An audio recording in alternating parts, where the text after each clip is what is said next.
What's your name? So what's your sign? Jesus. My name's Dave Wassel. I'm from Kailua, Oahu. I work full-time as a surfer, full-time as a guest in the house. I've been with Volcom since the beginning, probably about late 91, early 92. They bought this house February 12th of 2006, excuse me, 2007. It was the happiest day of my life when Kai Garcia came over and said, Dave, surprise, we just bought the Lopez house and I want you to go over there and pick out a room.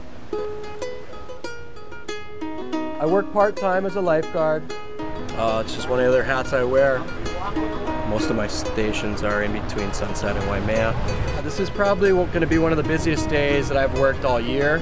It's pretty much flat now. It'll be 20 feet by dark. Phones ringing off the hook, National Weather Service, media, you name it.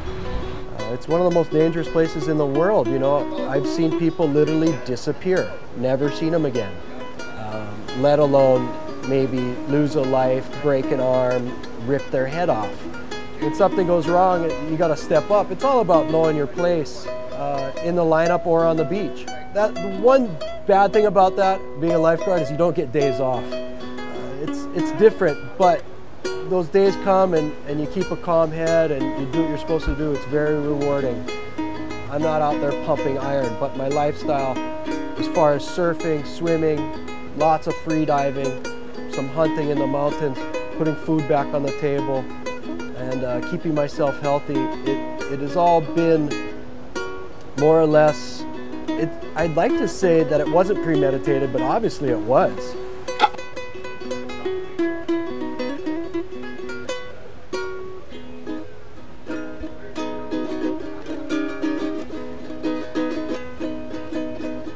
Growing up in Kailua, my neighbors were fishermen. That's what they did for a living. And they had uncles like Kimo Hollinger and Butch Van Aertstalen. These are the big wave pioneers of the 60s out here on the North Shore. And I'd go hang out with them and listen to these campfire stories, and everybody would be quiet at that time and listen to what they had to say. And the days of, you know, paddling out to 20-foot surf before there was buoys and surf reports and whatnot, and getting stuck on a third reef, who knows where, and paddling a mile just to get back in at dark. But to me, that seemed like something tangible. It seemed like something that I wanted to do. You know, I already had the background of diving and being able to hold my breath for quite a long time, and why not? Why can't I do that?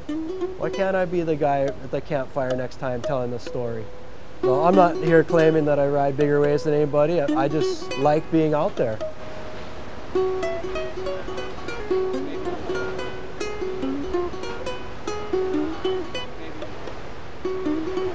End up displacing a couple ribs, left side here, but as long as I don't move the left side of my body, I'm fine.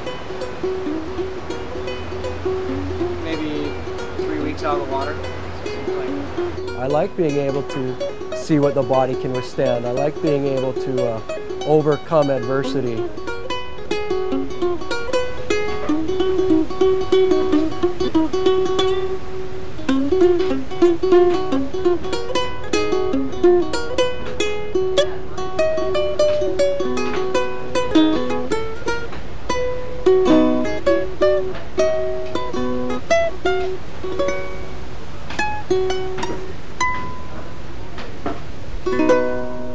The whole pig hunting thing came came naturally, but just came recently.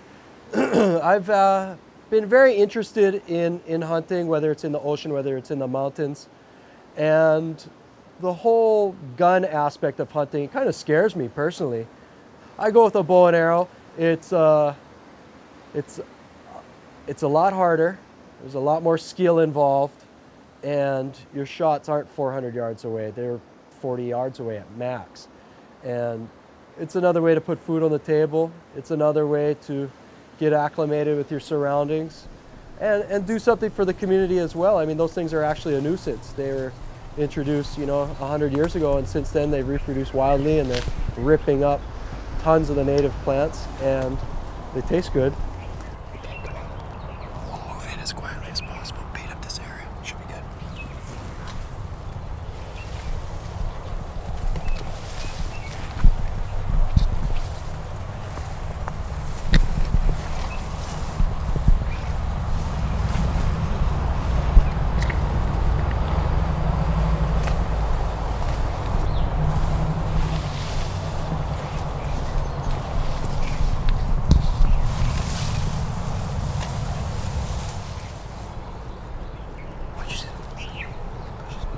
There's definitely pigs. You saw the bushes moving. Okay, it's a good sign.